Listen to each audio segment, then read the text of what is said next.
Dear students. तो last class में हम लोगों ने डी ब्लॉक का ट्रांजिशन मेटल्स का फिजिकल प्रॉपर्टी डिस्कस किया था, जहां मैंने आपको इलेक्ट्रॉनिक कॉन्फ़िगरेशन के साथ साथ आपको मैंने ये भी बताया था कि एंथैल्पी ऑफ एटमाइजेशन क्या होता है, मेल्टिंग एंड बॉइलिंग पॉइंट का ट्रेंड क्या है, और लास्ट में मैं मेल्टिंग एंड बॉइलिंग पॉइंट के बाद मैं आपको एटॉमिक साइज या एटॉमिक रेडियस का ट्रेंड बताया था। तो फिजिकल प्रॉपर्टीज को डिस्कस करने के बाद आज हम लोग आ रहे हैं characteristic property of transition metal, मतलब वैसे प्रॉपर्टीज जो सिर्फ और सिर्फ ट्रांजिशन मेटल्स के द्वारा ही शो किया जाता है। जैसे स्टूडेंट, आज हम लोग के जो long form of periodic table है, उस पीरियोडिक टेबल में टोटल 118 एलिमेंट्स हैं और उस 118 एलिमेंट्स में से 91 मेटल्स हैं। तो मेटल तो एस ब्लॉक में भी है, मेटल तो आपके डी ब्लॉक में भी है, पी ब्लॉक में भी है और एफ ब्लॉक में भी है। लेकिन हम कुछ प्रॉपर्टीज को स्टडी करके, कुछ प्रॉपर्टीज को याद रख के हम ट्रांजिशन मेटल को रिकॉग्नाइज कर सकते हैं, पहचान सकते हैं, क्योंकि कुछ ऐसे प्रॉपर्टीज होते हैं जो सिर्फ और सिर्फ ट्रांजिशन मेटल के द्वारा ही शो किया जाता है। जैसे फॉर एग्जाम्पल के रूप में मैं बताता हूं, जैसे आप स्टूडेंट हैं तो आपका स्पेसिफिक वर्क क्या है? स्टडी करना। जैसे डॉक्टर होता है, उसका स्पेसिफिक वर्क क्या है? ट्रीटमेंट करना डिजीज का या पब्लिक का, लोगों का हेल्थ का ध्यान रखना। जैसे इंजीनियर है, उसका स्पेसिफिक वर्क क्या है? कंस्ट्रक्ट करना, डैम को, रोड को, मॉल को, तो अलग अलग चीज को कंस्ट्रक्ट करना उसका स्पेसिफिक वर्क है। एग्जैक्टली स्टूडेंट वैसा ही होता है ट्रांजिशन मेटल में, कि ट्रांजिशन मेटल का भी कुछ स्पेसिफिक प्रॉपर्टी होता है, खास प्रॉपर्टी होता है जो सिर्फ उसी मेटल्स के द्वारा शो किया जाता है। तो वो स्पेसिफिक प्रॉपर्टी क्या है, आइए हम लोग देखते हैं। Characteristics property of transition metal means all those properties which are only and only shown by the transition metal और the elements which are placed from the group number 3 to group number 12, that is in the middle portion of the periodic table। लेकिन ध्यान जरूर रखना है कि zinc, cadmium, mercury और कोपरनीशियम जो 12th group में रहने वाले जो एलिमेंट्स हैं, पीरियोडिक टेबल के जो सेकेंड बी में रहने वाले जो एलिमेंट्स हैं, वो ट्रांजिशन नहीं है, वो सूडो ट्रांजिशन मेटल्स हैं। मतलब वो जितने भी 4 मेटल्स हैं, जिंक, कैडमियम, मरकरी और कोपरनीशियम, वो ये सब प्रॉपर्टीज नहीं शो करेंगे। रिमेनिंग 3rd ग्रुप से लेकर 11th ग्रुप तक के जितने भी मेटल्स हैं, डी ब्लॉक के जो हैं 3rd ग्रुप से लेकर 11th ग्रुप तक जितने भी हैं, वो सारे के सारे ये प्रॉपर्टीज शो करेंगे। और इन प्रॉपर्टीज के बेसिस पर हम लोग रिकॉग्नाइज कर सकते हैं कि ये ट्रांजिशन मेटल है या नहीं। तो वो स्पेसिफिक प्रॉपर्टी, कैरेक्टरिस्टिक्स प्रॉपर्टी क्या है, आइए देखते हैं। पहला है स्टूडेंट वेरिएबल ऑक्सीडेशन स्टेट या वेरिएबल वैलेंसी। जो ट्रांजिशन मेटल हैं वो एक से ज्यादा ऑक्सीडेशन स्टेट शो करते हैं, +2, +3, +4, +5, +6, +7, इवन की +8 तक शो करते हैं। तो ये इसका पहला स्पेसिफिक प्रॉपर्टी है, to show variable oxidation state. हम लोग इसको डिस्कस करेंगे डिटेल से। सेकेंड पॉइंट है फॉर्मेशन ऑफ कलर्ड कंपाउंड। जो ट्रांजिशन मेटल होते हैं या ट्रांजिशन मेटल के द्वारा बनाए गए जो कंपाउंड्स होते हैं, उनमें से मैक्सिमम कंपाउंड्स जो होते हैं वो कलर्ड होते हैं। तो इसके पीछे रीजन क्या है वो भी हम डिटेल स्टडी करेंगे। Point number 3, formation of complex salt. Student, complex salt का मतलब होता है such type of salt which are not completely dissociated and dissolved in aqueous solution. Water में जो पूरे तरीके से नहीं टूटे, पूरे तरीके से नहीं घुले, ऐसे सॉल्ट को हम लोग कहते हैं कॉम्प्लेक्स सॉल्ट। तो डी ब्लॉक के मेटल्स के द्वारा, डी ब्लॉक के और ट्रांजिशन मेटल्स के द्वारा, जिन डी ब्लॉक में ट्रांजिशन मेटल को कह रहे हैं, तो ट्रांजिशन मेटल जो है वो कॉम्प्लेक्स सॉल्ट का फॉर्मेशन करते हैं। और हमें रीजन भी जानना है कि क्यों सिर्फ मैक्सिमम, सिर्फ नहीं बोल सकते, मैक्सिमम जो है ट्रांजिशन मेटल जो है वो कॉम्प्लेक्स सॉल्ट का फॉर्मेशन करते हैं। फोर्थ है मैग्नेटिक प्रॉपर्टीज, मतलब वो या तो मैग्नेट से रिपेल होंगे या मैग्नेट से अट्रैक्ट होंगे, मतलब वो मैग्नेटिक बिहेवियर भी शो करेंगे। फिफ्थ है कैटालाइटिक बिहेवियर, कैटलिस्ट की तरह काम करते हैं। बहुत सारे रिएक्शन में, मैं एग्जांपल के फॉर्म में अभी जब डिटेल स्टडी करूंगा तो मैं वहां पर बताऊंगा कि ट्रांजिशन मेटल जो है वो बहुत सारे रिएक्शन में कैटलिस्ट की तरह काम करते हैं। And point number 6 and last point is formation of alloys. तो ट्रांजिशन मेटल जो है वो एलॉयज बनाते हैं, ट्रांजिशन मेटल जो है वो कैटलिस्ट की तरह काम करते हैं, ट्रांजिशन मेटल जो है वो मैग्नेट से या तो रिपेल होंगे या तो अट्रैक्ट होंगे। अट्रैक्ट में भी या तो वीकली अट्रैक्ट होंगे या तो स्ट्रांगली अट्रैक्ट होंगे। उसके बाद कॉम्प्लेक्स सॉल्ट का फॉर्मेशन करते हैं। ट्रांजिशन मेटल खुद या उनके बनाए गए कंपाउंड कलर्ड होते हैं और वो वेरिएबल ऑक्सीडेशन स्टेट शो करते हैं, मतलब एक से ज्यादा इलेक्ट्रॉन को लूज करके कंपाउंड्स का फॉर्मेशन करते हैं। तो these are the specific features, these are the characteristic property which are only and only shown by the transition metal, and on this property and on the basis of this property we can we can differentiate the transition metal from the non-transition metal। In property के basis पर, इस specific features के basis पर हम transition metal को non transition metal से अलग कर सकते हैं। तो हम लोग एक एक करके सारे प्रॉपर्टीज को हम लोग डिस्कस करने वाले हैं स्टूडेंट। तो मैं पहला स्टार्ट करूंगा वेरिएबल ऑक्सीडेशन। ओके स्टूडेंट्स, तो बहुत इंपॉर्टेंट टॉपिक डिस्कस होने जा रहा है from the board point of view, board examination point of view और कॉम्पिटिटिव पॉइंट ऑफ व्यू। मैं सबसे पहले ये क्वेश्चन डिस्कस करूंगा। मैं क्वेश्चंस आपको बोलते जा रहा हूं, आप कॉपी में नोट डाउन कर लेना। Transition metal variable oxidation state क्यों शो करते हैं? एक से ज्यादा वैल्यू ऑक्सीडेशन स्टेट का क्यों शो करते हैं, ये बात है। इस बात को समझने के लिए हम लोग एक ट्रांजिशन सीरीज 3D को कंसीडर कर लेते हैं।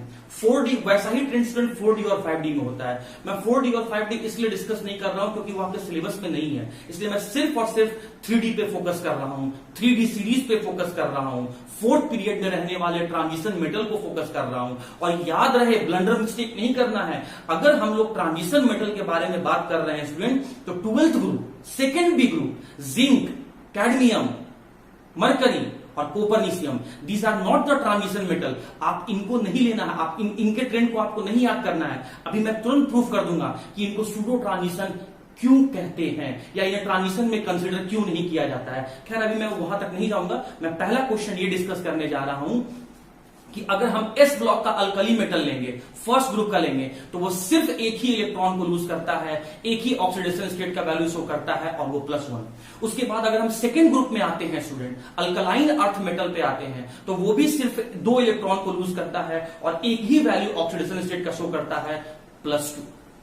लेकिन जब हम इस ब्लॉक को छोड़कर डी ब्लॉक में आते हैं, तो डी ब्लॉक के जो एलिमेंट्स हैं, दैट इज जो ट्रांजिशन मेटल्स हैं स्टूडेंट, आप देख सकते हैं। अगर मैं एग्जांपल के फॉर्म में लूं तो +2, +3, +4, +5, +6 और +7 शो करता है।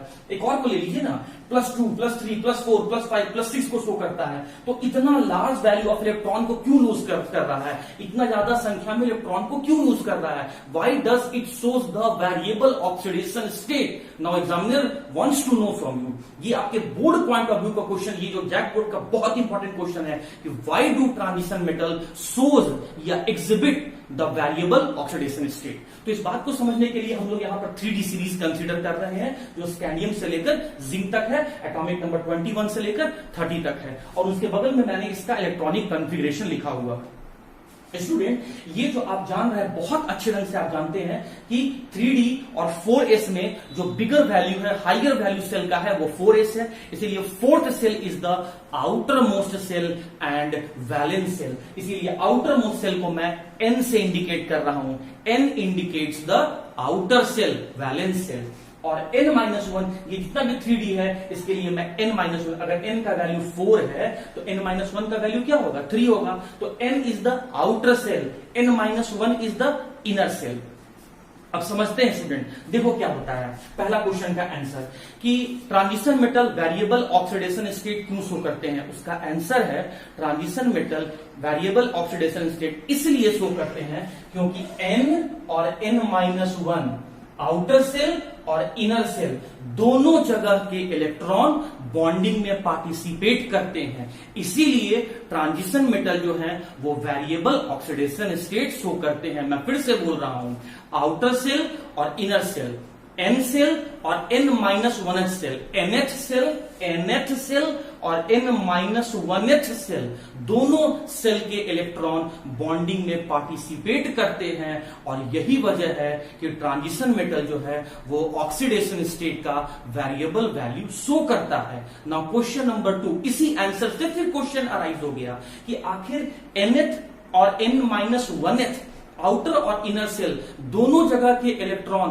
बॉन्डिंग में क्यों पार्टिसिपेट करते हैं? तो सेकंड क्वेश्चन का आंसर है क्योंकि n और n-1th सेल के बीच का एनर्जी बीच का energy difference, energy gap, energy level कम होता है, इसीलिए इलेक्ट्रॉन दोनों जगह से लूज होकर बॉन्डिंग में पार्टिसिपेट करते हैं। और क्वेश्चन नंबर थर्ड, अगर हायर वैल्यू कब होगा और लोअर वैल्यू ऑक्सीडेशन स्टेट का कब होगा। लेकिन मैं वापस से इस पर फर्स्ट क्वेश्चन पे आ रहा हूं कि n और nth-1 आउटर और इनर दोनों जगह से इलेक्ट्रॉन बॉन्डिंग में पार्टिसिपेट कर रहे हैं, इसीलिए ऑक्सीडेशन स्टेट का वेरिएबल वैल्यू शो कर रहे हैं।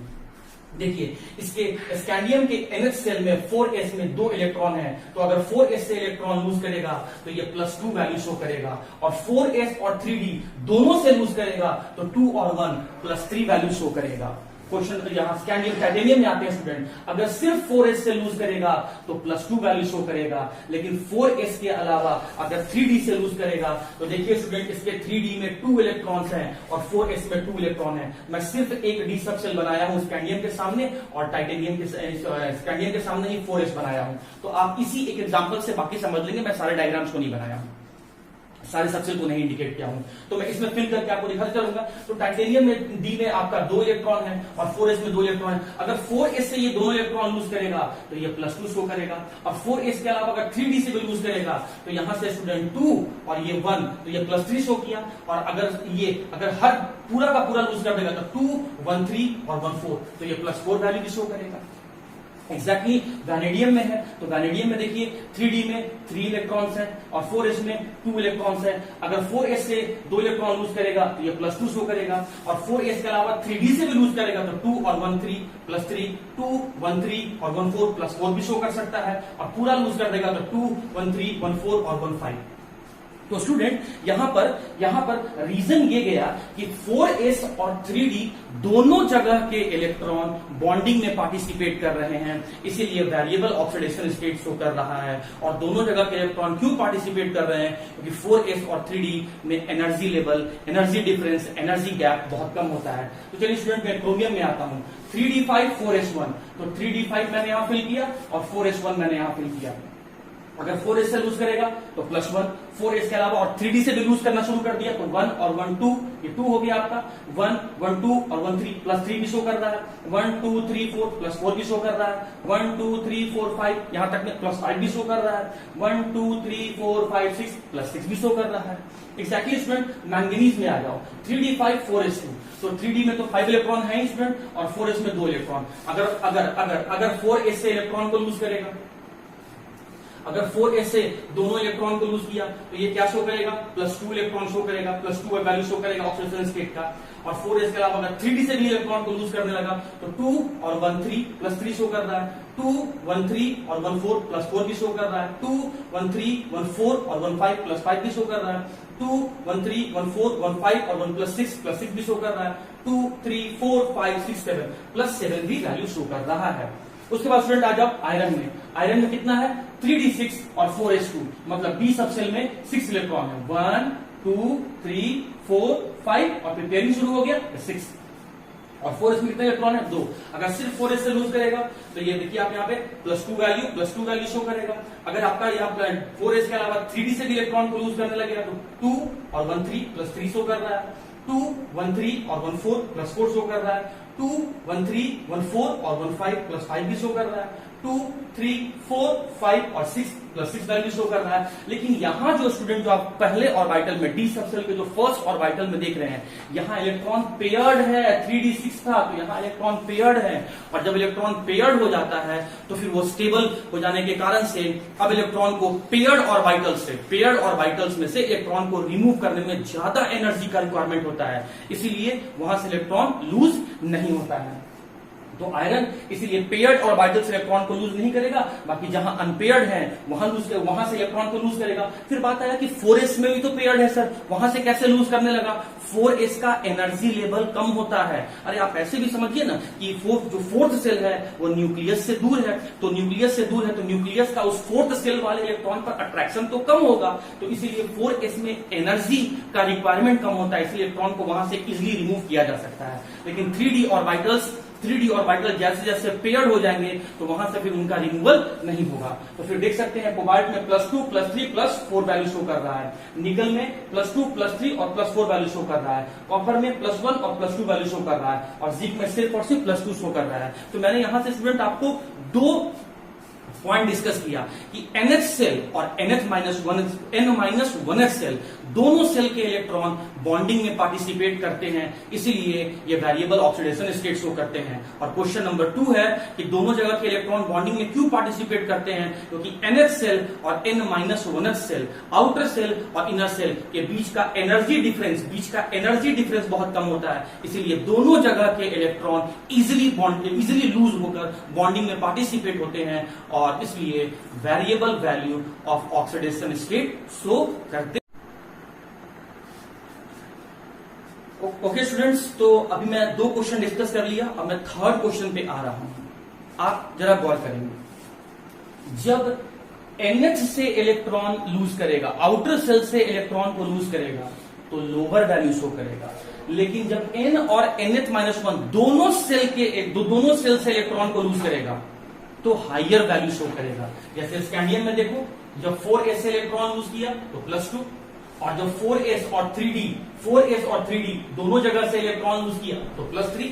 तो जब आउटर सेल से इलेक्ट्रॉन लूज कर रहा है तो लोअर ऑक्सीडेशन स्टेट का वैल्यू शो कर रहा है, और जब आउटर और इनर दोनों जगह से इलेक्ट्रॉन को लूज कर रहा है तो higher value of oxidation state show कर रहा है। एक और देख लो स्टूडेंट, टाइटेनियम पर देख लो, जब 4s से इलेक्ट्रॉन लूज किया तो +2 शो किया, और 4s और 3d दोनों जगह से इलेक्ट्रॉन को लूज किया तो +4 शो कर रहा है। अच्छा एक और देख लो, वैनेडियम पे आ जाओ, 4s से इलेक्ट्रॉन लूज किया तो +2 शो कर रहा है, 4s और 3d दोनों जगह से इलेक्ट्रॉन लूज किया तो 2 + 3 5 +5 शो कर रहा है। क्रोमियम भी देख लो स्टूडेंट एक बार, अगर 4s से इलेक्ट्रॉन लूज किया तो +1 वैल्यू शो कर रहा है, और 4s और 3d दोनों जगह से इलेक्ट्रॉन को कंप्लीटली लूज कर दिया तो +6 शो कर रहा है। इस थर्ड क्वेश्चन का थर्ड पॉइंट का कंक्लूजन क्या निकाला कि अगर आउटर सेल से इलेक्ट्रॉन को लूज करेगा तो lower value of oxidation state show करेगा, और आउटर और इनर दोनों सेल से N और NH-1 दोनों सेल से अगर इलेक्ट्रॉन को लूज करेगा तो वो higher value of oxidation state show करेगा। तो ये था स्टूडेंट आपका थर्ड क्वेश्चन। अब आते हैं स्टूडेंट हम लोग फोर्थ क्वेश्चन पर।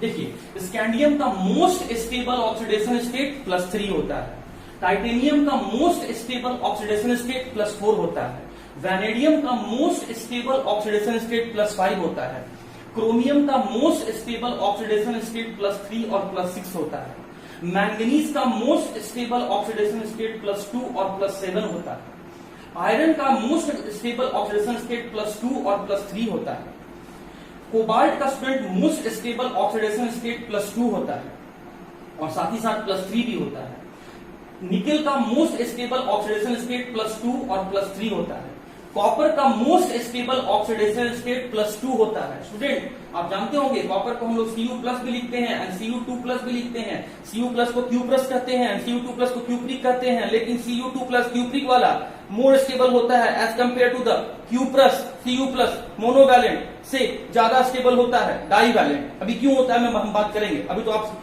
ये जान लो, पॉइंट अभी जान लो। हाँ जी, और जिंक जो है वो सिर्फ एक ही वैल्यू शो कर रहा है, ये है आपका +2। तो अब स्टूडेंट इस फोर्थ क्वेश्चन के बाद अगला फिफ्थ पॉइंट पे देखो।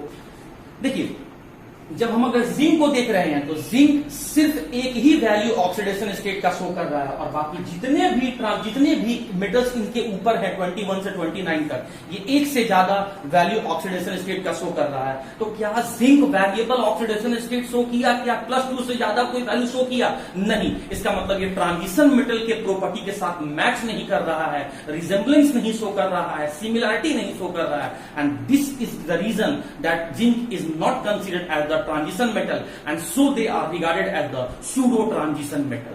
खैर, अब स्टूडेंट स्कैंडियम जो है वो +2 के कंपैरिजन में +3 ऑक्सीडेशन स्टेट शो करने का टेंडेंसी ज्यादा क्यों है, या मोस्ट स्टेबल ऑक्सीडेशन स्टेट जो स्कैंडियम का है वो +3 क्यों है। तो स्टूडेंट आप देख सकते हैं कि जब स्कैंडियम जब 2 इलेक्ट्रॉन लूज करेगा तो उसके पास D1 कॉन्फ़िगरेशन होगा, लेकिन जब वो 3 इलेक्ट्रॉन लूज कर देगा तो 4s में 0 और 3d में से भी हो जाएगा 0, मतलब 4s और 3d दोनों जगह से इलेक्ट्रॉन रिमूव हो गया, तो उसके पास आर्गन का कॉन्फ़िगरेशन आ गया, इनर्ट गैस का कॉन्फ़िगरेशन आ गया, हाईली स्टेबल कॉन्फ़िगरेशन आ गया।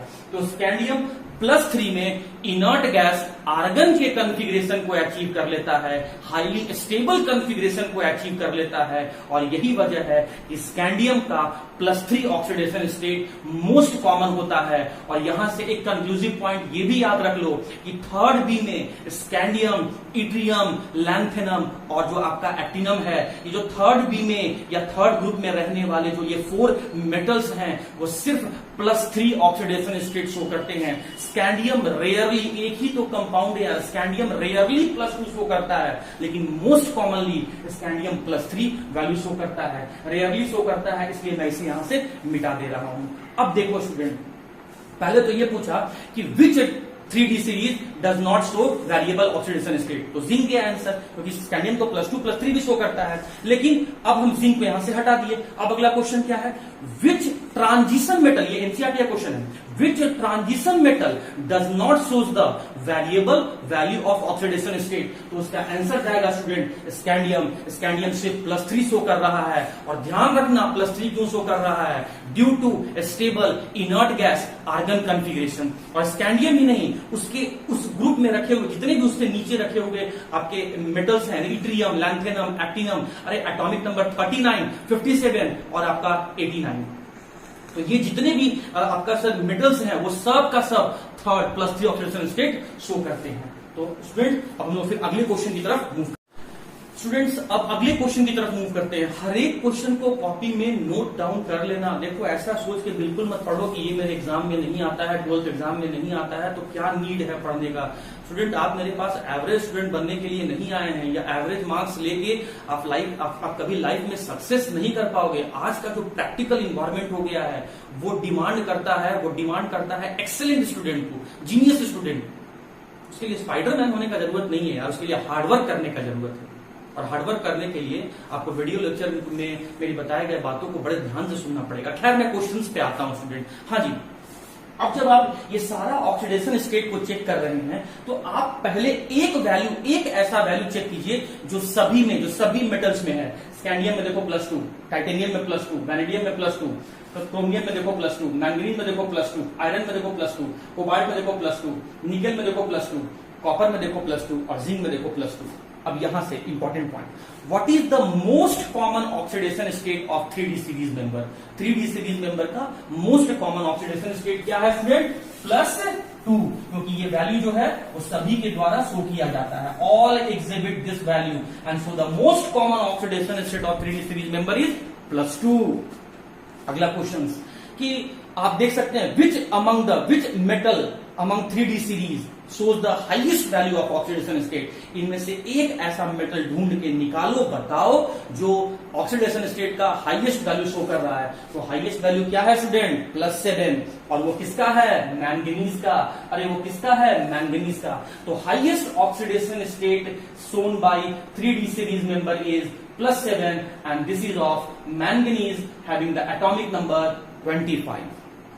सेकेंड क्वेश्चन हो गया, लेकिन थर्ड पॉइंट ध्यान रहे, अगर क्वेश्चन 3d सीरीज ना पूछ के पूरे ट्रांजिशन मेटल में पूछे, 3d 4d 5d मिला के पूछे, what is the highest oxidation state shown by the any D series member, any transition metal, तो ये हो जाएगा स्टूडेंट आपका +8। +8 is the highest value of oxidation state shown by the 4d series member. 4d series member इसका नाम है ruthenium, and 5d series member osmium. Ruthenium का atomic number 44, osmium का एटॉमिक नंबर 76। ये 4d सीरीज मेंबर का 4d series का एक metal है और ये 5d सीरीज का एक मेटल है, और रूथेनियम और ऑस्मियम के द्वारा +8 ऑक्सीडेशन स्टेट शो किया जाता है। तो 3d का most common oxidation state +2, 3d का हाईएस्ट ऑक्सीडेशन स्टेट +7। किसी भी ट्रांजिशन स्टेट का हाईएस्ट ऑक्सीडेशन स्टेट +8। कौन सा मेटल है? रुथेनियम और ऑस्मियम। रुथेनियम का एटॉमिक नंबर 44, ऑस्मियम का एटॉमिक नंबर 76। रुथेनियम का कहां लाई करता है? 4d सीरीज मेंबर में। ऑस्मियम कहां लाई करता है? 5d सीरीज मेंबर में। खैर, उसके अलावा आप एक और पॉइंट पे स्टूडेंट गौर करें। जब हम स्कैंडियम से मैंगनीज की तरफ जा रहे हैं, जा रहे हैं तो देखिए ऑक्सीडेशन स्टेट का वैल्यू बढ़ते जा रहा है। लेकिन जब हम मैंगनीज के बाद आयरन से जिंक की तरफ जा रहे हैं, तो ऑक्सीडेशन स्टेट का वैल्यू देखिए स्टूडेंट ये घटते चला जा रहा है। तो यहां भी एक पॉइंट आपको याद रखना है कि on moving from first half of the series, on moving from scandium to manganese, the value of oxidation state increases. लेकिन on moving from second half, on moving in the second half of the 3D series, that is on moving from iron to zinc, the value of oxidation state decreases. और इसके पीछे reason क्या होगा जरा check करो। Scandium में अगर मैं स्कैंडियम का कॉन्फ़िगरेशन लिखूं स्टूडेंट, तो स्कैंडियम में कितने अनपेयर्ड इलेक्ट्रॉन है? 1। टाइटेनियम में कितने अनपेयर्ड इलेक्ट्रॉन है? 2। वैनेडियम में कितने अनपेयर्ड इलेक्ट्रॉन है? 3। क्रोमियम में कितने अनपेयर्ड इलेक्ट्रॉन है? 6। तो स्कैंडियम से मैंगनीज तक जाने में अनपेयर्ड इलेक्ट्रॉन बढ़ते जाता है, इसीलिए ऑक्सीडेशन स्टेट का वैल्यू भी बढ़ते जाता है। लेकिन मैंगनीज के बाद आयरन से जिंक तक जाने में अनपेयर्ड इलेक्ट्रॉन घटने लगता है और इसीलिए हाईएस्ट ऑक्सीडेशन स्टेट का वैल्यू भी घटने लगता है।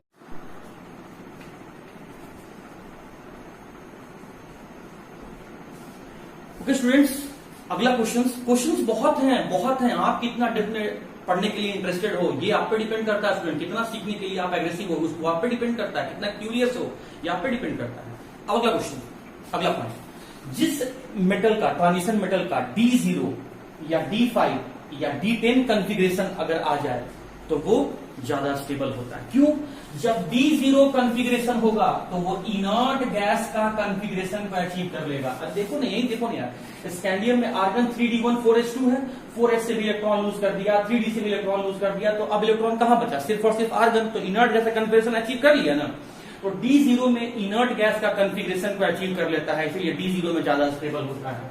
D5 आते ही वो हाफ फिल्ड कॉन्फ़िगरेशन को अचीव कर लेता है, इसीलिए ज्यादा स्टेबल होता है।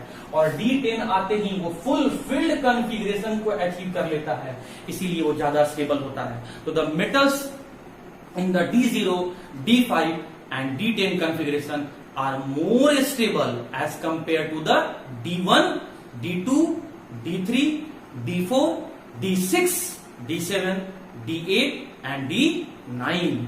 आते हैं स्टूडेंट्स एग्जांपल पे आते हैं। इसके रिलेटेड क्वेश्चंस क्या आएगा? आपसे पूछा गया FeO और Fe2O3 में ज्यादा स्टेबल कौन है? मतलब यहां पर स्टूडेंट देख लीजिए, आप यहां पे फेरस ऑक्साइड और फेरिक ऑक्साइड में से ज्यादा स्टेबल कौन है? स्टूडेंट अगर आप यहाँ पे आपको ऑक्सीडेशन स्टेट निकालने आता होगा तो यहाँ पर मेटल आयरन है, यहाँ भी मेटल आयरन है, तो इसका ऑक्सीडेशन स्टेट इसके ऑक्सीडेशन स्टेट कैलकुलेट करने के लिए चलिए हम मान लेते हैं एक्स मान लेते हैं। ऑक्सीजन का ऑक्सीडेशन स्टेट -2 होता है, तो यहाँ पर -2 है, एक ही ऑक्सीजन का आइटम है तो -2 × 1 हो गया। अब इसके ऊपर कोई चार्ज नहीं है, इक्वल टू 0। सॉल्व करोगे तो क्या आएगा? x इक्वल्स टू क्या आएगा? +2।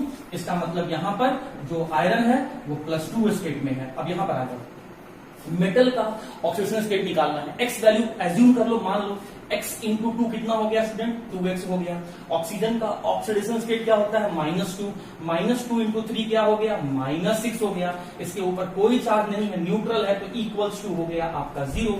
सम जो होता है वो 0 के इक्वल ही होता है, वो हो गया।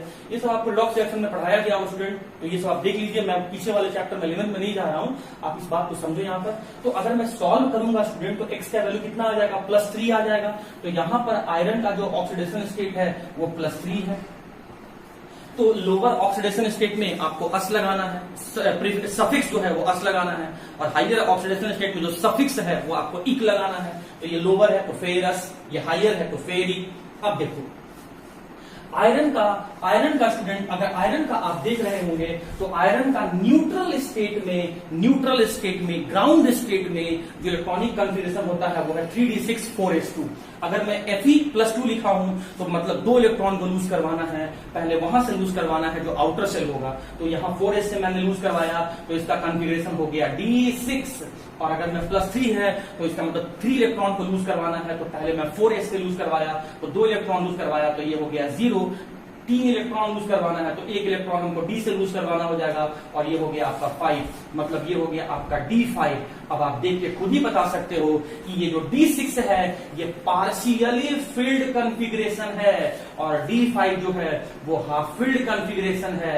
Half filled configuration are more stable as compare to the partially filled configuration, and hence the ferric oxide is more stable as compared to the ferrous।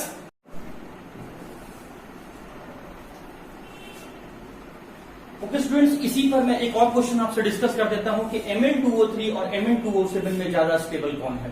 तो चलिए, इसके लिए हमको मैंगनीज मेटल का ऑक्सीडेशन स्टेट कैलकुलेट करना होगा। Manganese का x मान लेता हूं, तो x इंटू 2 कितना हो गया स्टूडेंट, 2x। ऑक्सीजन का ऑक्सीडेशन स्टेट -2 इंटू 3 कितना हो गया, -6। न्यूट्रल है, कोई चार्ज नहीं है, तो इक्वल्स टू हो गया 0। x का वैल्यू कितना आ जाएगा, +3 आ जाएगा। तो इसका मतलब इस कंपाउंड में मैंगनीज का जो ऑक्सीडेशन स्टेट है वो +3 है, ट्राई वैलेंट स्टेट में है। हाँ जी, अब यहाँ हमको कैलकुलेट करना है मैंगनीज का ऑक्सीडेशन स्टेट। x इंटू 2 क्या हो गया स्टूडेंट, 2x हो गया। -2 ऑक्सीजन का ऑक्सीडेशन स्टेट ऑक्साइड में -2 होता है, तो -2 इंटू 7 कितना हो गया, -14 हो गया। और सम टोटल कितना होता है, इक्वल टू 0। अगर कोई चार्ज नहीं है तो इक्वल टू 0। तो x का वैल्यू कैलकुलेट करेंगे तो कितना आएगा, 7। इसका मतलब मैंगनीज का यहाँ ऑक्सीडेशन स्टेट क्या है स्टूडेंट, +7। अब आपको खुद से कॉन्फ़िगरेशन चेक करना है। ये रहा स्टूडेंट मैंगनीज का इलेक्ट्रॉनिक कॉन्फ़िगरेशन ग्राउंड स्टेट में। 3 इलेक्ट्रॉन को लूज किया, तो 3 लूज किया तो 4s से 2 गया और d से 1 इलेक्ट्रॉन जाएगा, तो इसका मतलब ट्राई वैलेंट स्टेज में ये D4 कॉन्फ़िगरेशन को शो कर रहा है। और 7, तो 7 इसका मतलब 4s से कंप्लीटली रिमूव हो गया। अच्छा, 3d से भी कंप्लीटली रिमूव हो गया, तो इसका मतलब यहाँ पर D0 कॉन्फ़िगरेशन आ गया, और D0 कॉन्फ़िगरेशन आते ही इनर्ट गैस कॉन्फ़िगरेशन आ गया, और ये आपका पार्शियली फिल्ड कॉन्फ़िगरेशन है। अरे D0 रहे तो इनर्ट गैस कॉन्फ़िगरेशन, D5 रहे तो हाफ फिल्ड कॉन्फ़िगरेशन, D10 रहे तो फुल फिल्ड कॉन्फ़िगरेशन, और इसके अलावा और कोई वैल्यू आता है D1 से लेकर D9 के बीच का, तो वो पार्शियली फिल्ड होगा। तो D4 partially filled configuration, D0 inert gas configuration, और inert gas configuration is more stable as compare to the partially filled configuration, and hence Mn2O7 is more stable as compared to the Mn2O।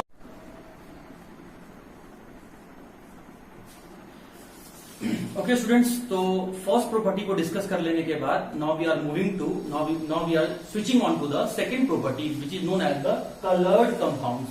Transition metal या फिर transition metal के द्वारा बनाए गए compounds में से maximum compound coloured होते हैं। फॉर एग्जांपल KMnO4, ये जो कंपाउंड है स्टूडेंट ये पिंक कलर का होता है। K2Cr2O7 पोटासियम डाइक्रोमेट, ठीक है, इसका नाम है पोटासियम मैंगनेट, है ना, पोटासियम मैंगनेट, और ये है आपका पोटासियम डाइक्रोमेट। तो पोटासियम डाइक्रोमेट का जो कलर होता है, ये पोटासियम डाइक्रोमेट का कलर होता है स्टूडेंट आपका ऑरेंज, और KMnO4 का कलर होता है आपका पिंक। तो देखिए इसमें ट्रांजिशन मेटल कौन से हैं, मैंगनीज। ट्रांजिशन मेटल कौन सा है, क्रोमियम। कलर क्या बताया मैंने, पिंक। कलर क्या बताया मैंने आपको, ऑरेंज। इसका मतलब क्या समझा आपने, 2 एग्जांपल होने को तो बहुत सारे कंपाउंड्स हैं। तो कहने का मतलब स्टूडेंट ट्रांजिशन मेटल जो कंपाउंड्स बनाते हैं वो कंपाउंड कैसे होते हैं, कलर्ड। और एग्जामिनर आपसे यही जानना चाहता है कि why the compounds form by transition metal are coloured compound. तो स्टूडेंट पहले इसका तुम आंसर सुनो, डी ट्रांजिशन या फिर चार्ज ट्रांसफर, दोनों 2 चीजें, समझिए बात को। डी ट्रांजिशन होने के कारण से या फिर चार्ज ट्रांसफर होने के कारण से ट्रांजिशन मेटल के जो कंपाउंड होते हैं वो कलर्ड होते हैं। मैंने FF ट्रांजिशन स्टूडेंट आपको F ब्लॉक में डिस्कस किया था, वही बात यहां पर डी ट्रांजिशन है। अब ये जो पहला स्मॉल डी लिखा हुआ है इसका मतलब है लोअर एनर्जी डी ऑर्बिटल्स, जो सेकंड डी लिखा हुआ है हायर एनर्जी डी ऑर्बिटल्स। और ट्रांजिशन का मतलब है मूवमेंट ऑफ इलेक्ट्रॉन, और कैसा इलेक्ट्रॉन, अनपेयर्ड इलेक्ट्रॉन। तो अनपेयर्ड इलेक्ट्रॉन का लोअर एनर्जी वाले डी ऑर्बिटल से हायर एनर्जी वाले डी ऑर्बिटल तक मूव करना, और वापस फिर हायर एनर्जी वाले डी ऑर्बिटल से लोअर एनर्जी वाले डी ऑर्बिटल में मूव करना। नाउ दिस प्रोसेस और दिस मैकेनिज्म और this phenomenon is known as the D transition. इस बात को समझते हैं स्टूडेंट। आइए देखिए, as you are familiar with the fact, जैसा कि आप लोग जानते हैं, the D subshell contain 5 different orbitals, और अभी इन सभी ऑर्बिटल्स में एक भी इलेक्ट्रॉन नहीं है, या आप यूं कह सकते हैं कि सभी ऑर्बिटल में इलेक्ट्रॉन का नंबर इक्वल है, बराबर है। तो जब सभी में इलेक्ट्रॉन का नंबर बराबर है तो इसका मतलब सभी ऑर्बिटल का एनर्जी लेवल सेम है, और जब सभी ऑर्बिटल का एनर्जी लेवल सेम होता है तो ऐसे ऑर्बिटल्स को हम लोग कहते हैं डीजेनरेट ऑर्बिटल। सिंस ये डी के ऑर्बिटल्स हैं इसीलिए कहा गया है डीजेनरेट डी ऑर्बिटल्स। अब एक वर्ड स्टूडेंट मैंने यहां पर लिखा है लिगेंड्स, ये अगले चैप्टर में आएगा जब मैं कोऑर्डिनेशन केमिस्ट्री पढ़ाऊंगा। लिगेंड्स का मतलब होता है इलेक्ट्रॉन रिच स्पीसीज, जो मेटल को इलेक्ट्रॉन डोनेट करते हैं कॉम्प्लेक्स सॉल्ट बनाने के लिए। डिटेल में इसके बाद वाले चैप्टर में स्टूडेंट बहुत डिटेल से लिगेंड्स के बारे में आपसे डिस्कस करूंगा। फिलहाल अभी मैं लिगेंड्स का हल्का सा हिंट आपको दे रहा हूं। जैसे एग्जांपल के रूप में मैं यहाँ पर क्या कर रहा हूं स्टूडेंट, मैं ले रहा हूं वाटर मॉलिक्यूल। वाटर मॉलिक्यूल में सेंट्रल एलिमेंट कौन है? ऑक्सीजन। और आप जानते हैं कि ऑक्सीजन के पास 2 लोन पेयर होता है। जरा चेक करो ऑक्सीजन का बॉन्ड पेयर कितना है? 2, और लोन पेयर कितना है? 2 पेयर। तो टोटल इलेक्ट्रॉन कितना हो गया? 2 पेयर तो बॉन्ड पेयर हो गया, 4 इलेक्ट्रॉन तो यहाँ हो गया, 2 6 और 2 8, मतलब ऑक्सीजन का ऑक्टेट पूरा है। और ऑक्टेट पूरा होने के बाद इसके पास लोन पेयर है, तो इसका मतलब ये इलेक्ट्रॉन रिच स्पीसीज हुआ। उसी तरह से स्टूडेंट आप एक और एग्जांपल ले लो, दैट इज साइनाइड, Cn-।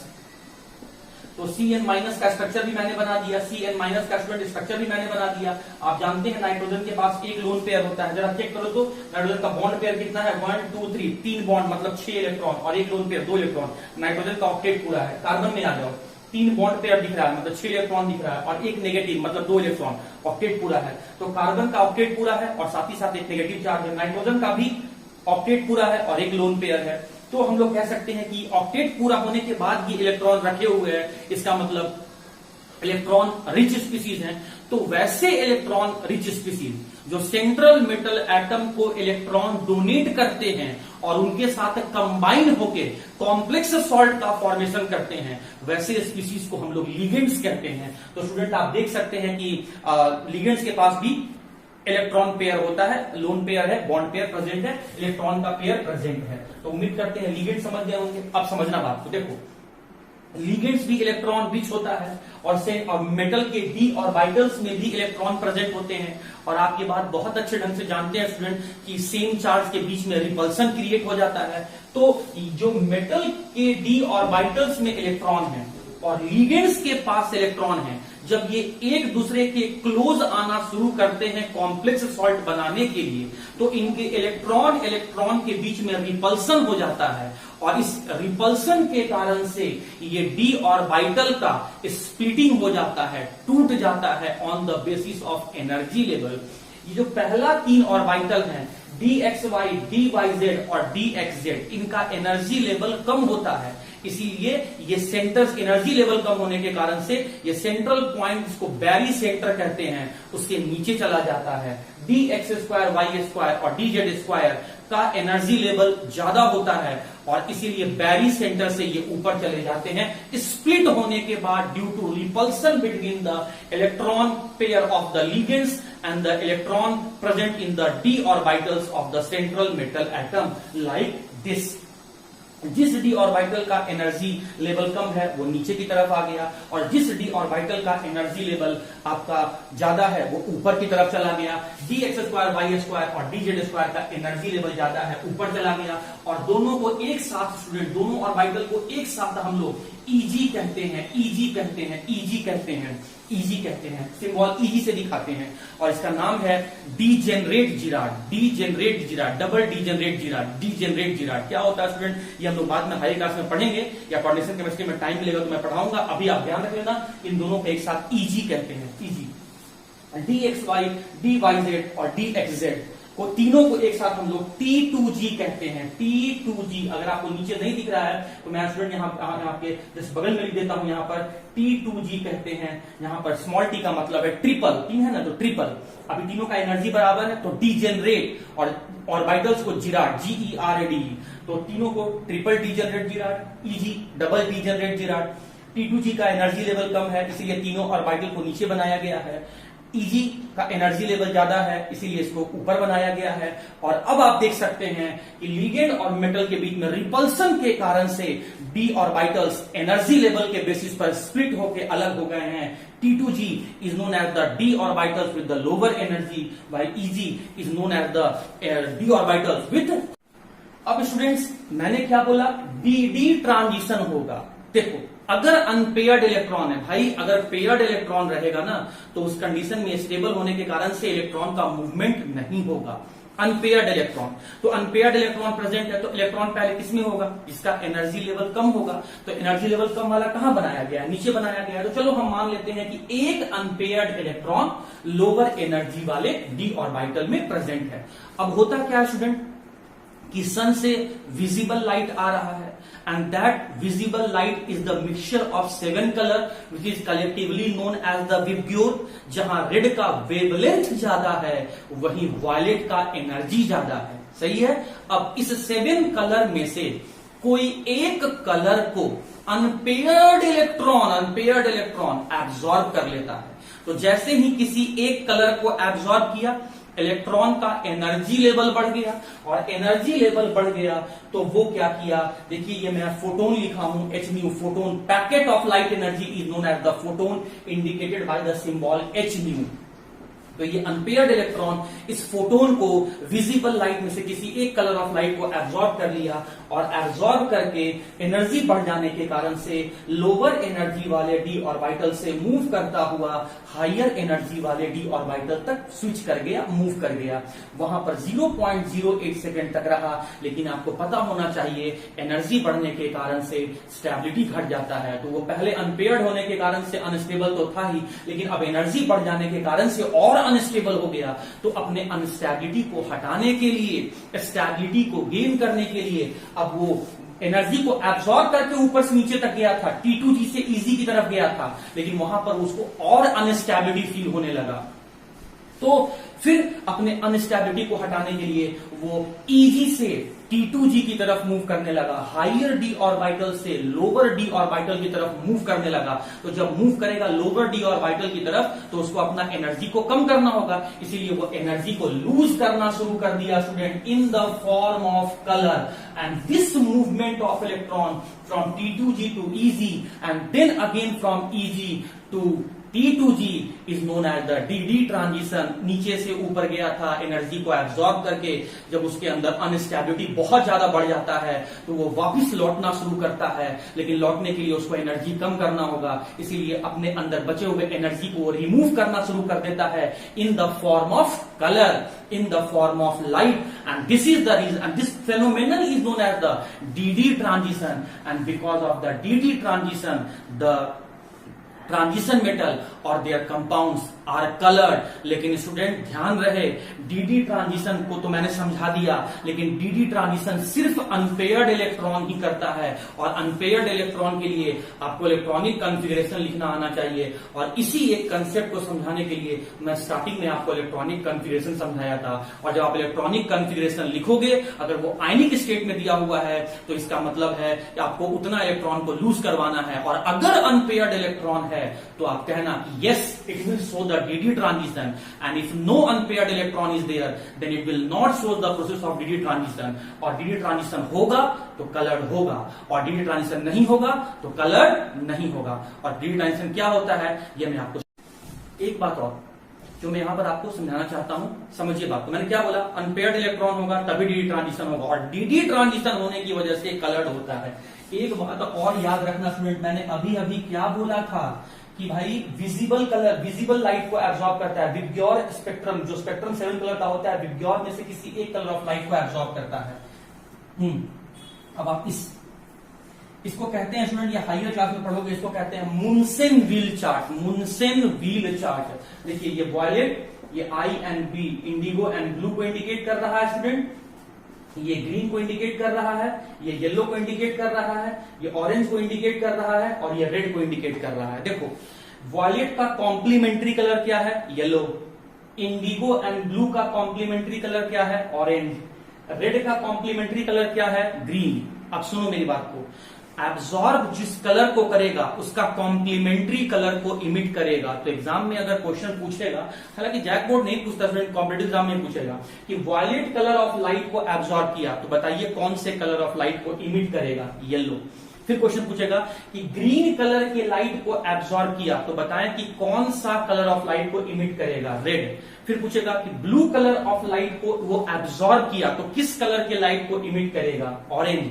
और ध्यान रहे अनपेयर्ड इलेक्ट्रॉन होगा तभी डी ट्रांजिशन होगा और तभी कलर कंपाउंड होगा। उसके लिए स्टूडेंट देखिए, मुझे इसमें से आइडेंटिफाई करना है कि कौन सा कंपाउंड कलर्ड है, कौन सा कंपाउंड कलरलेस है।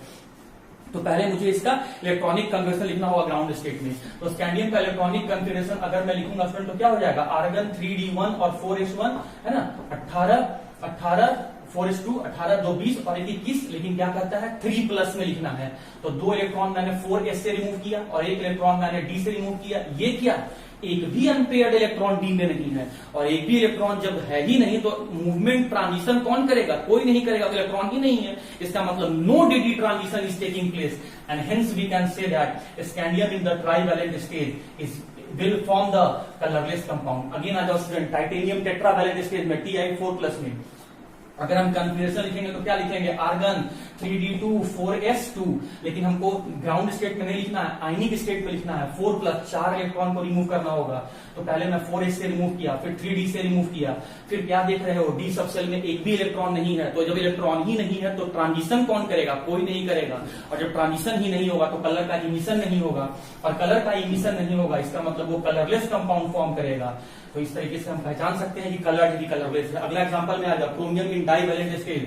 अगर इसका इलेक्ट्रॉनिक कॉन्फ़िगरेशन लिखोगे स्टूडेंट तो आर्गन 3d5 और 4s1, लेकिन 2+ डाइवैलेंट स्टेज में लिखना है। तो एक इलेक्ट्रॉन मैंने 4s से निकाला और एक इलेक्ट्रॉन, 2 इलेक्ट्रॉन निकालना है ना, तो एक तो मैंने 4s से निकाला और एक मैं d से निकालूंगा, तो ये हो जाएगा d4। मतलब 4 अनपेयर्ड इलेक्ट्रॉन है, और अनपेयर्ड इलेक्ट्रॉन है तो डी ट्रांजिशन शो करेगा, और डी ट्रांजिशन शो करेगा तो इसका मतलब है स्टूडेंट कि ये जो कंपाउंड बनाएगा क्रोमियम डाइवैलेंट स्टेज में वो आपका कलर्ड होगा। उसके बाद आ जाओ मैंगनीज Mn2+ डाइवैलेंट स्टेज में आ जाओ। इलेक्ट्रॉनिक कॉन्फ़िगरेशन लिखोगे तो क्या लिखोगे, आर्गन 3d5 और 4s2, और 2 इलेक्ट्रॉन को लूज करवाना है क्योंकि डाइवैलेंट स्टेज में है, तो 4s से इलेक्ट्रॉन लूज करवा दिए। तो डी में कितना इलेक्ट्रॉन है, 5, और पांचों का पांचों अनपेयर्ड है। और अगर अनपेयर्ड है तो इसका मतलब डी ट्रांजिशन शो करेगा, और डी ट्रांजिशन अगर होगा तो कलर्ड होगा। इसका मतलब Mn2+ क्या है स्टूडेंट, ये आपका कलर्ड है। और इस तरीके से आप पहचान सकते हो कि कौन सा कंपाउंड आपका कलर्ड है और कौन सा कंपाउंड आपका कलरलेस है। लेकिन याद रखना जो मेन रीजन था वो D transition, and D transition is only shown by students. अब एक मैं डी ट्रांजिशन के बाद मैं चार्ज ट्रांसफर पे आ रहा हूं, बड़े गौर से सुनना। देखो इसके लिए मैं क्या किया, KMnO4 ले लिया, ठीक है। इस कंपाउंड का कलर होता है पिंक। अच्छा, इसको मैं जब डिसोसिएट किया तो ये डिसोसिएट हुआ K+MnO4-। MnO4- में मैंगनीज जो आपका ट्रांजिशन मेटल है उसका मैंने ऑक्सीडेशन स्टेट निकाला, और जब मैंगनीज का निकाला मैंने अभी सिखाया आपको। मैंगनीज का जब आप ऑक्सीडेशन स्टेट निकालोगे तो कितना आ जाएगा, +7, और +7 में मैंगनीज का स्टूडेंट जब आप इलेक्ट्रॉनिक कॉन्फ़िगरेशन लिखोगे तो ये क्या आएगा आपका, आर्गन 3d5 और 4s2। लेकिन अगर +7 में है तो 4s से 2 इलेक्ट्रॉन लूज करेगा और 3d से 5 इलेक्ट्रॉन लूज करेगा, और जब d से सब का सब इलेक्ट्रॉन लूज कर दिया तो इसके पास कॉन्फ़िगरेशन क्या आ गया, d0 कॉन्फ़िगरेशन आ गया। तो जरा देखो यहाँ पर मैंगनीज का कॉन्फ़िगरेशन क्या हो गया, d0, और d0 का मतलब क्या है, एक भी इलेक्ट्रॉन नहीं है। तो जब एक भी इलेक्ट्रॉन नहीं है तो इसका मतलब इलेक्ट्रॉन ट्रांजिशन नहीं करेगा, और जब डी ट्रांजिशन नहीं होगा तो वो कलर नहीं होना चाहिए। लेकिन फिर भी लिखा हुआ है कि KMnO4 जो है वो पिंक है, इसका मतलब वो कलर शो कर रहा है। तो क्या ये एक्सेप्शन है, नहीं स्टूडेंट, एक्सेप्शन नहीं है। तो वहां पर अनपेयर्ड इलेक्ट्रॉन कैसे आया, कैसे कलर शो किया, क्योंकि वहां पर अनपेयर्ड इलेक्ट्रॉन आया, मूव किया। कहां से मूव किया, तो आइए देखते हैं। ये देखिए स्टूडेंट, MnO4- पर मैंगनेट का ये मैंने यहां पर स्ट्रक्चर बना दिया है। Mn 1 2 3 4 4 ऑक्सीजन यहां पर और माइनस लिखा हुआ है। तो ये जो ऑक्सीजन जो नेगेटिव चार्ज रखा हुआ है, तो ये ऑक्सीजन क्या करता है, अपना इलेक्ट्रॉन मैंगनीज के डी सब सेल में शिफ्ट कर देता है। तो अनायन से कैटायन तक लिगेंड से सेंट्रल मेटल एटम का इलेक्ट्रॉन ट्रांसफर हो जाता है और इस वजह से मैंगनीज में अनपेयर्ड इलेक्ट्रॉन आ जाता है और वो अनपेयर्ड इलेक्ट्रॉन जो है वो डी ट्रांजिशन शो कर देता है और इसीलिए D0 कॉन्फ़िगरेशन होने के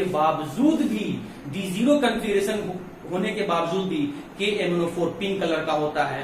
reason due to charge transfer from anion to cation और ligand to central metal atom. Electron fluctuate करते रहता है ऑक्सीजन से मैंगनीज के 3D सबसेल में जाता है और जब वहां इलेक्ट्रॉन अनपेयर्ड पहुंच गया तो डी ट्रांजिशन शो किया और डी ट्रांजिशन शो किया तो आपका कलर्ड होगा। तो चार्ज ट्रांसफर वाला कौन कौन से एग्जांपल हैं? KMnO4 और K2Cr27। These compounds are colored just because of the charge transfer। और रिमेनिंग के लिए आपको स्टूडेंट सिर्फ इतना सा देखना होगा कि अगर अनपेयर्ड इलेक्ट्रॉन है तो डी ट्रांजिशन होगा और डी ट्रांजिशन अगर होगा तो कलर्ड होगा। तो उम्मीद करता हूं कलर्ड का कंसेप्ट भी आप सीख गए और इस तरीके से हम लोग अपने 6 प्रॉपर्टीज में से 6 कैरेक्टरिस्टिक्स प्रॉपर्टी में से ट्रांजिशन का हम लोग 2 कैरेक्टरिस्टिक्स प्रॉपर्टी यहां पर हम लोग देख लिए।